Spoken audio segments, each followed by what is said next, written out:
ভোরের আলো ফুটতেই পশ্চিম তীরের প্রধান সড়কে দেখা মিলল ইসরায়েলি সেনাদের সামরিক যান, যেখানে আগের দিন ভয়ঙ্কর হামলা হয়। ঘটেছে অনেক প্রাণহানিও। বৃহস্পতিবার পশ্চিম তীরের জেনিন তুলকারেম এলাকার পিচ ঢালায় রাস্তা তুলে ফেলতে দেখা গেছে ইসরায়েলি বাহিনীকে। সেই সঙ্গে ফিলিস্তিনিদের ঘরে ঢুকে চলছে অভিযান। সামরিক বাহিনীর দাবি, দ্বিতীয় দিনের অভিযানে কয়েকজন নিহত হয়েছেন, তাদের দেয়া হয়েছে সন্ত্রাসী তকমা। গেল 2 দশকেও পশ্চিম তীরে ইসরায়েলি সেনাদের এমন বর্বর অভিযান দেখেনি ফিলিস্তিনিরা।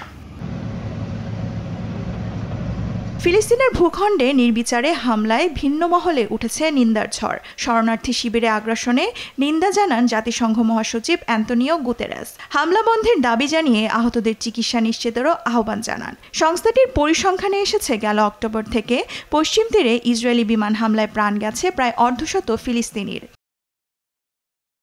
যারা প্রাণ হারিয়েছেন তাদের বেসামরিক হিসেবে চিহ্নিত করেছে মানবাধিকার সংস্থা অ্যামনেস্টি ইন্টারন্যাশনাল। ফলে এই আগ্রাসনকে বেআইনি আখ্যায়িত করেছে এই সংস্থাটি।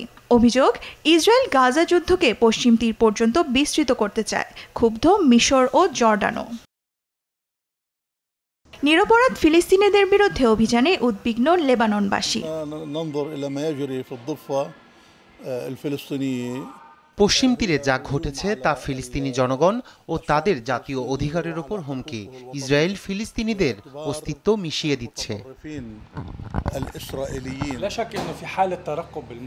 আমরা প্রতিনিয়তই শত্রুর মুখোমুখি হচ্ছি।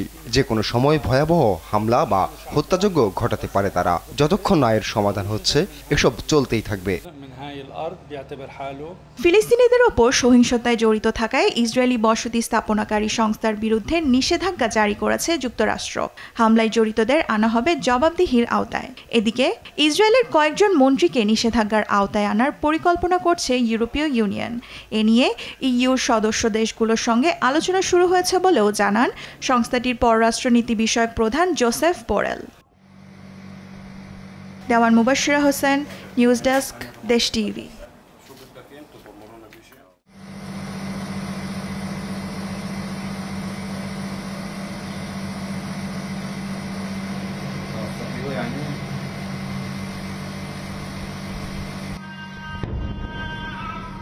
Welcome.